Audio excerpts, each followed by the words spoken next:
नमस्कार दोस्तों, मैं स्वागत करती हूँ अपने बन उपवन चैनल में और उम्मीद करती हूँ कि आप सभी बहुत अच्छे से होंगे। और गुलदाउदी के प्लांट के बगैर तो हमारे सर्दियों का गार्डन सूना ही रहता है। तो हम सभी गुलदाउदी का प्लांट तो जरूर ही लगाते हैं। कुछ कटिंग से लगाते हैं तो कुछ नर्सरी से लाके लगाते हैं। मेरी गुलदाउदी की सफ़र तो जुलाई से ही शुरू हो गई थी। जुलाई में मैंने इसकी कटिंग लगाई थी और धीरे धीरे करके ये देखिए दिसंबर आ गया और मेरा प्लांट बहुत ही अच्छा बनके तैयार हो गया है। तो ये देखिए मेरा प्लांट कितना हेल्दी और कितना बुशी बनके तैयार हो गया है, क्योंकि मैंने इसकी बहुत ज़्यादा ख्याल रखा और समय समय पे इसमें फर्टिलाइज़र डालती रही, इसकी गुड़ाई करती रही और इसकी पिंचिंग भी मैं करती रही, जिसके वजह से आप देख सकते हैं कि ये मेरी गुलदाउदी का प्लांट कितना अच्छे से ये तैयार हो चुका है। पूरे ब्रांच में इसकी कलियां भर चुकी हैं, तो आने वाले 15-20 दिनों में ये खिलने भी लगेगी। तो गार्डन में तो बहुत रौनक होने वाली है। लेकिन बहुत लोगों की शिकायत होती है कि उनकी गुलदाउदी में कलियां नहीं बन रही हैं या उनका प्लांट हेल्दी नहीं है। तो आइए इस पे चर्चा करें कि गुलदाउदी में ढेरों कलियां और ढेरों फूल कैसे पाएं। तो शुरू से शुरू करते हैं। यदि आपने मदर प्लांट के लिए सोचा है कि उसमें भर भर की कलियां आए और खूब सारे फूल खिले और बड़े साइज में खिले, तो उसमें नहीं खिलेंगे। यदि ज़मीन में लगा हो तो फिर भी खिल जाएंगे। लेकिन यदि आपने गमले में ऐसे ही छोड़ दिया है मदर प्लांट को, तो उसमें फूल आएंगे, कम मात्रा में आएंगे और छोटे आकार में आएंगे। गुलदाउदी का प्लांट एक परमानेंट प्लांट होता है, लेकिन इसकी कटिंग हमें हर साल लगानी पड़ती है। यदि हम कटिंग नहीं लगाएं और मदर प्लांट को ऐसे ही छोड़ दें, तो फिर वही बात है जैसा कि मैंने पहले बताया, उसमें कलियां भी कम आएंगी, फूल भी छोटे होंगे। तो हमें इसकी कटिंग तो लगा ही लेनी चाहिए।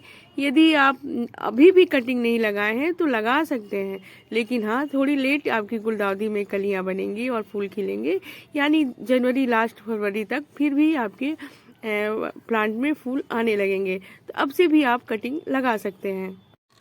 और जिन लोगों ने कटिंग लगाया है फिर भी उसमें कलियां नहीं आ रही हैं, तो इसकी कई वजह हो सकती हैं। तो सबसे पहली बात ये है कि क्या आपने अपने पुराने गमले में पुरानी मिट्टी के साथ कटिंग लगा दिया है, तो उसमें भी थोड़ी सी कलियां कम आएंगी और फूल भी छोटे आकार में खिलेंगे। तो इसके लिए ज़रूरी होता है कि यदि हम कटिंग लगाने जा रहे हैं तो उसकी मिट्टी खूब अच्छी तैयार करें। कोई ज़रूरी नहीं है कि हम नई मिट्टी लें।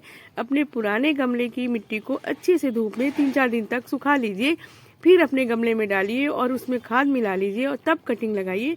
तो आपके प्लांट का ग्रोथ बहुत ही अच्छा होगा, जैसा कि मेरा हुआ है। और गमले का चुनाव सोच समझ के कीजिए, यानी कम से कम 8 से 10 इंच का।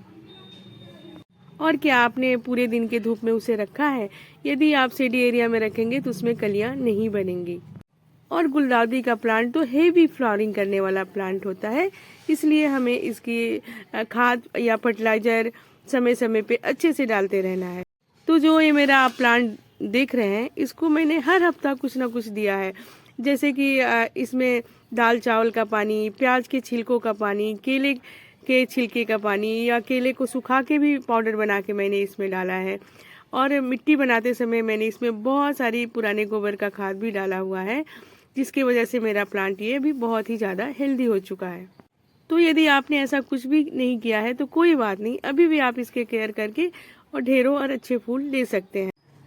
और इसे पूरे दिन के धूप में रखिए और सरसों की खली का लिक्विड फर्टिलाइजर बना के डालिए, तो आपके भी प्लांट हेल्दी हो जाएगा और भर भर की कलियां आने लगेंगी और बहुत ही अच्छे फूल भी खिलेंगे।